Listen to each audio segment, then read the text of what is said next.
میرے واجب الاحترام دوستوں بزرگوں،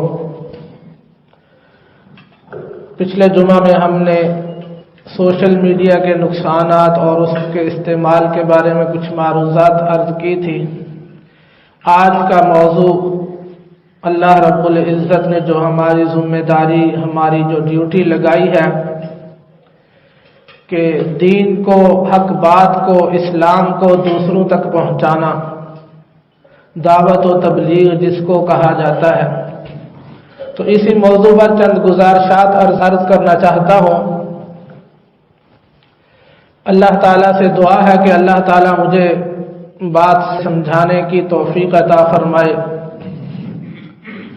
تو میرے بھائیوں، دوستوں، بزرگوں، میں نے جو آیت مبارکہ تلاوت کی ہے اس کا مفہوم ہے ادعو الی سبیل ربک بالحکمت والموعظۃ الحسنۃ وجادلہم باللتی ہی احسن، کہ بلاؤ لوگوں کو، دعوت دو، ادعو الی سبیل ربک، اپنے رب کی طرف، اپنے رب کے راستے کی طرف، بالحکمت، حکمت اور بصیرت کے ساتھ،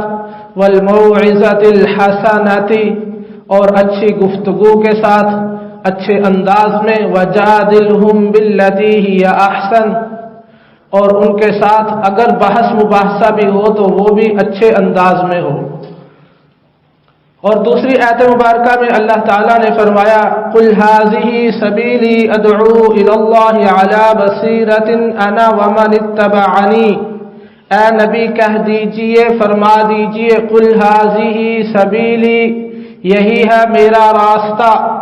قل ھذہ سبیلی ادعو الی اللہ، کہ میں لوگوں کو اللہ کی طرف بلاتا ہوں، لوگوں کو اللہ کی طرف دعوت دیتا ہوں،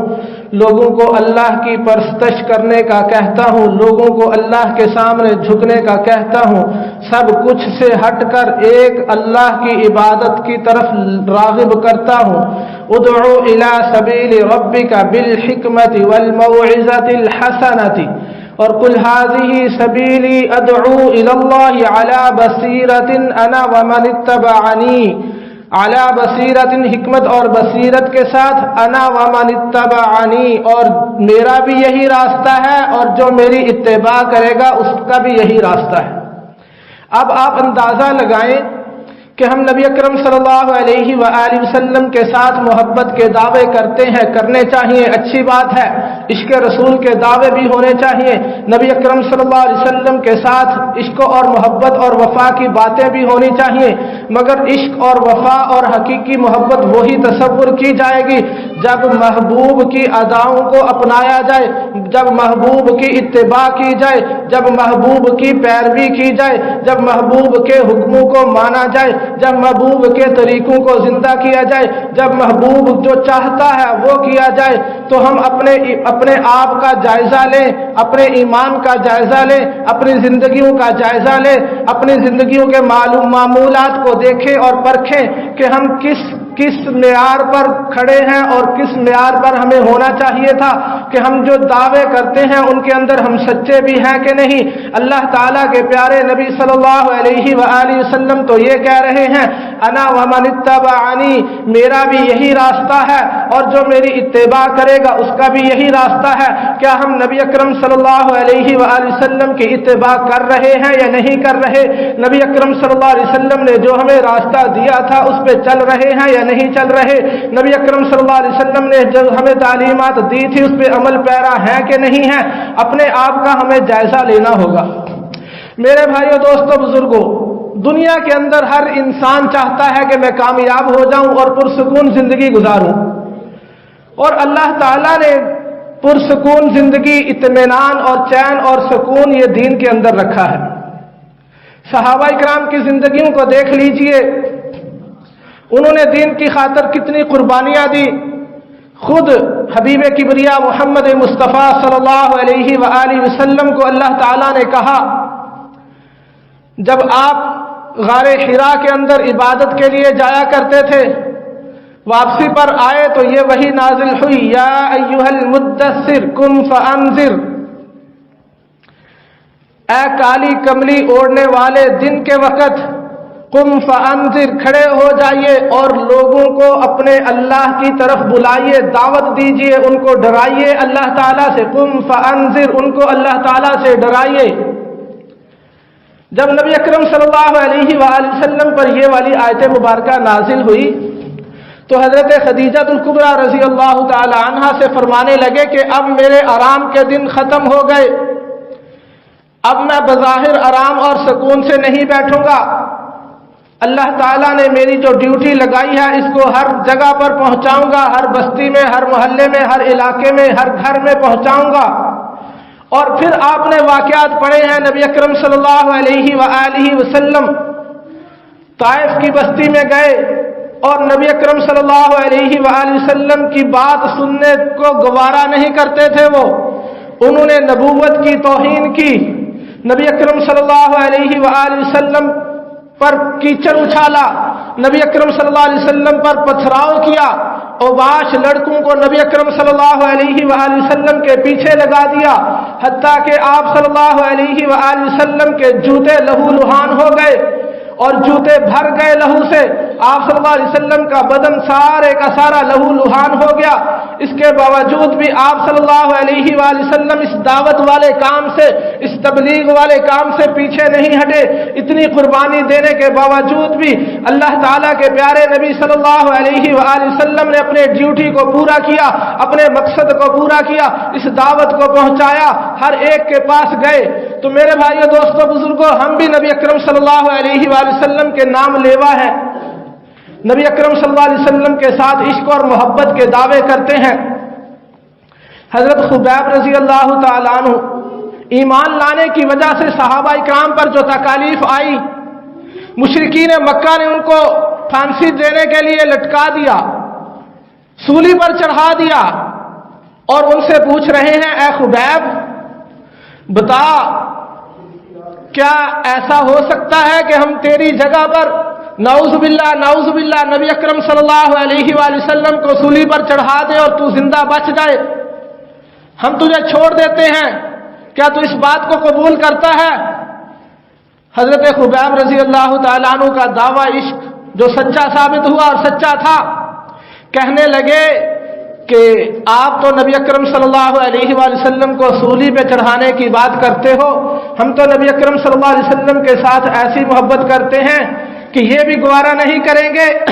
کہ خبیب جو ہے آرام اور سکون سے بیٹھا رہے اور نبی اکرم صلی اللہ علیہ وآلہ وسلم کے پاؤں کے اندر ایک کانٹا بھی چبھ جائے، ہم اس کو بھی برداشت نہیں کرتے۔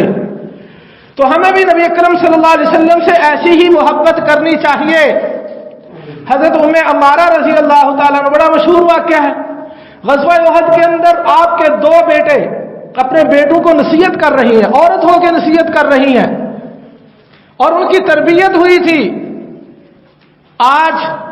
ہمارے گھروں کے اندر عورتوں کی تربیت نہیں ہے، اس لیے گھر گھر کے اندر دنگا فساد ہو رہا ہے،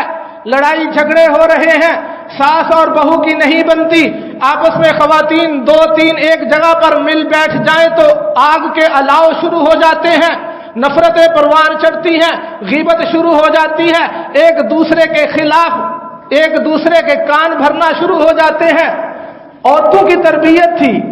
ام عمارہ رضی اللہ تعالی عنہ اپنے بیٹوں کو کہہ رہی ہیں، نصیحت کر رہی ہیں، اے میرے بیٹو، جب تک تم زندہ ہو نبی اکرم صلی اللہ علیہ وآلہ وسلم پر آنچ نہ آنے دینا، جب تک تم زندہ ہو کہیں ایسا نہ ہو کہ نبی اکرم صلی اللہ علیہ وآلہ وسلم پر تیر لگ جائے، نبی اکرم صلی اللہ علیہ وسلم کی طرف کوئی کافر ہاتھ بڑھائے، ہاں چاہیے یا تو تمہارے لاشیں گر جائیں اور تم موت کو گلے لگا لو، شہادت کے رتبے پر فائز ہو جاؤ، اس سے پہلے ایسا ہرگز نہیں ہونا چاہیے۔ اور پھر کیا ہوا؟ واقعہ لمبا ہے، مختصر کرتا ہوں۔ حضرت ام عمارہ رضی اللہ تعالیٰ عنہ کے سامنے ایک بیٹے کی لاش پڑی ہوئی ہے، شہادت کے رتبے پر فائز ہو گئے۔ خبر آتی ہے، خبر لانے والا کہتا ہے، اے ام عمارہ، سلام کرتا ہے۔ ام عمارہ پوچھتی ہیں، کیا بات ہے، کس لیے آئے ہو؟ وہ بتانے لگا کہ ایک بیٹے کی لاش تو آپ کے سامنے پڑی ہوئی ہے، دوسرے کی بھی جگہ بناؤ، وہ بھی آ رہا ہے، وہ بھی شہید ہو کے آ رہا ہے۔